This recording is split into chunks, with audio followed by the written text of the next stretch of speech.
याच्यावर उपाय एकच, स्मार्ट हेल्मेट.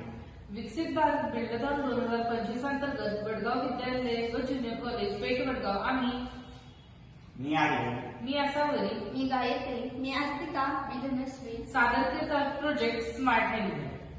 मग या स्मार्ट हेल्मेटचे वैशिष्ट्य काय? या स्मार्ट हेल्मेटचे पहिले वैशिष्ट्य म्हणजे या स्मार्ट हेल्मेटमध्ये आतल्या बाजूला जो आय सेन्सर आहे तो हेल्मेट डोक्यावर घातल्याशिवाय गाडी स्टार्ट होऊ किंवा चालू राहू शकत नाही. दारू पिल्यास हेल्मेटमधील MQ2 सेन्सर ऍक्टिव्ह होतो व रेड लाईट लागते आणि दर्शवते की गाडी चालू शकणार नाही. चालू गाडीवर जर डोळ्यावर झापड आली तर आय सेन्सर ऍक्टिव्ह होतो व लाईट ब्लिंक होऊन सावध केली जाते. हेल्मेटला चार्ज करण्यासाठी वरच्या बाजूला 2 सोलार पॅनलही आहे व चार्जिंगसाठी USB स्लॉटही आहे.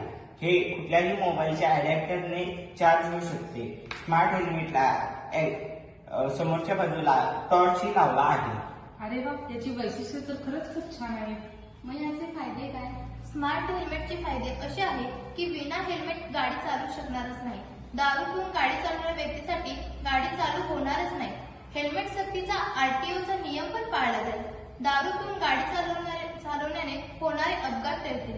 जीवित अथवा वित्तहानी देखील होणार नाही. गाडी चालवत असताना डोळ्याला झापड आल्यास हेल्मेट सिग्नल देईल, त्यामुळे व्यक्ती सतर्क होईल व त्याचा ताबा सुटणार नाही. स्मार्ट हेल्मेट चार्ज होण्यासाठी यामध्ये 2 सोलार पॅनल बसवले, यामुळे हेल्मेट रिचार्ज देखील होईल. अरे वा, याची वैशिष्ट्ये आणि फायदे तर खरंच खूप छान आहे. या स्मार्ट हेल्मेटचा खर्च किती येईल? हे हेल्मेट आपल्याला अत्यंत कमी किमतीमध्ये म्हणजे साध्या हेल्मेटला आपण स्मार्ट हेल्मेट बनवू शकतो. अरे वा, किती छान. हे जर स्मार्ट हेल्मेट गाडीबरोबर जर भेटले तर होणारे अपघात व त्याचे परिणाम नक्कीच टळतील. स्मार्ट हेल्मेट वापरूया.